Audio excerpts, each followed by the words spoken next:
तुम कौन राम का जपते ही जापम, तात कटे न ये तीनों तापम। हम पौराणिक कथाएं सुना करते थे बचपन से ही, क्योंकि पवित्र हिंदू हिंदू धर्म में जन्म था। हमारे धर्म गुरुओं ने जो भी हमारे अंदर ज्ञान फीड कर रखा था वो बहुत बोलबाला था, जन जन की जुबान पर था। इसी को फिल्माइज भी किया जाता था, इसी के नाटक भी सुनाए जाते थे, रामलीलाएं भी सुनाई जाती थी।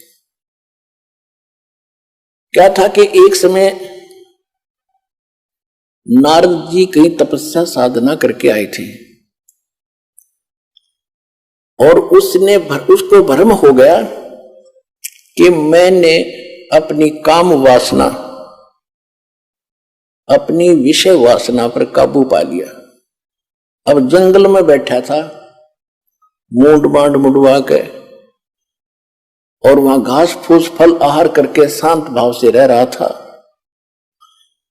साधना करके 1 2 4 10 वर्ष अपने पिता ब्रह्मा जी के पास आए नारद जी,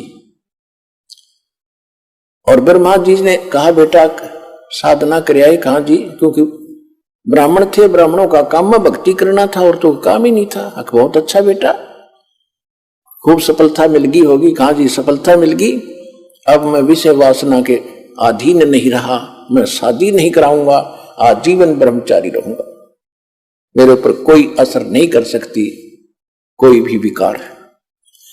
ब्रह्मा जी ने कहा कि बेटा बहुत अच्छी बात है, यही काम होता साधु संत ब्राह्मण का, लेकिन ये बात किसी को बताना नहीं होता, अपने गुप्त रखना। उसने तो बालक की आदत तो है, पिताजी जिस वस्तु ने डांटा उसने जरूर कराया करे, अब मना करे ना उसने जरूर करेगा। विष्णु जी के पास गया, अंकल जी के पास,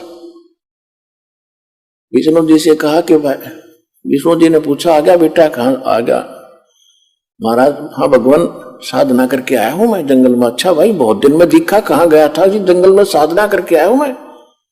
अच्छा भाई, और मैंने अपनी सब इंद्रियों को जीत लिया है। विष्णु जी बोले भाई ठीक है, बहुत अच्छी बात है। अब मेरे कहा कि मेरे ऊपर कोई विषय वासना असर नहीं करेगी। विष्णु जी बोले भाई ठीक है, बहुत अच्छी बात बेटा, भगत का तो काम में ये होता है वासनाओं को काबू करे, भक्ति करो, ठीक। अब ये काल है जालिम, इसने विष्णु जी को प्रेरणा करी कि भाई नारद जी को तो अभिमान हो गया, इसका अभिमान तोड़ना चाहिए। जब विष्णु जी के घर से निकलकर चला, किसी नगरी में जा रहा था, वहां एक मायावी नगरी तैयार कर दी और उस राजा की लड़की का स्वयंवर हो रहा था, और वहां खूब चहल पहल और खूब सजा रखी उस नगरी को। नारद जी ने पूछा भी क्या पर्व है आज?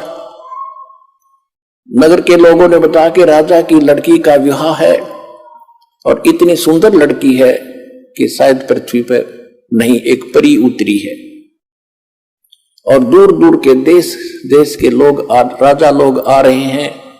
आज स्वयंवर है, वो स्वयंवर बनेगी, अपन वो मनपसंद पति चुनेगी, लाइन में सब बैठ जाएंगे, वो जिसको चुनेगी वो उसके वरमाला डाल देगी, उसका पति होगा। और वहां फिर गाने बजाने, ढोल ढाल बाजे सब सुरीले।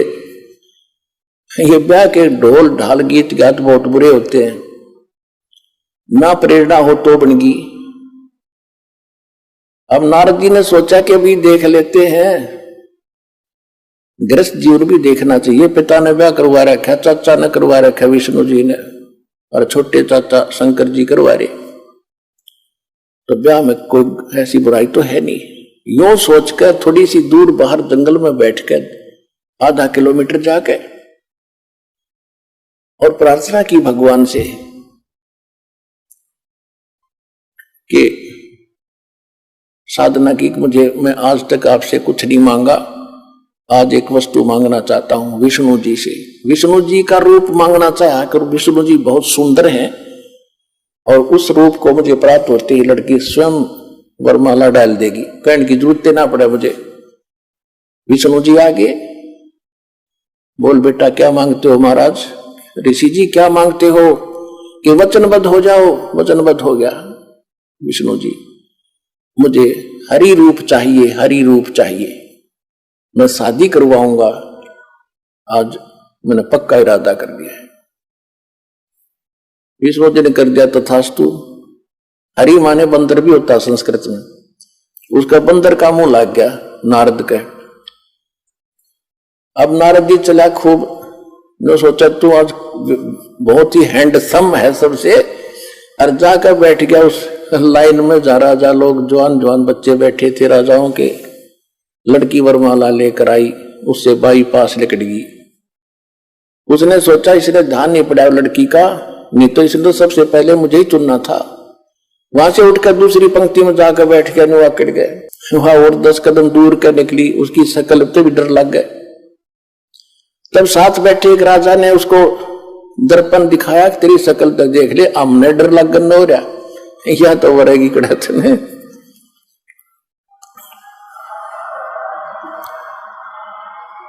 जब उसने देखा कि मेरा तो लिया बिगाड़ दिया विष्णु जी ने, तो उसको श्राप दे दिया। ये तो आपने खूब कथा सुन रखी है, पर इतनी सुनाऊंगा, ज्यादा नहीं।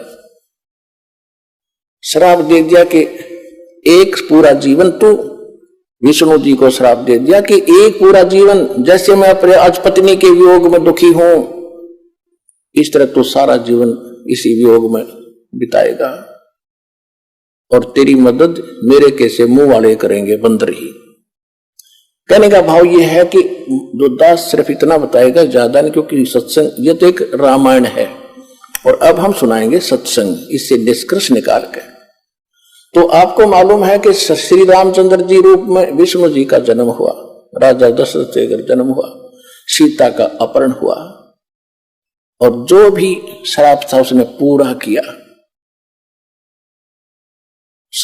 सारा जीवन दुखी रहा, घर से रावण के साथ युद्ध करके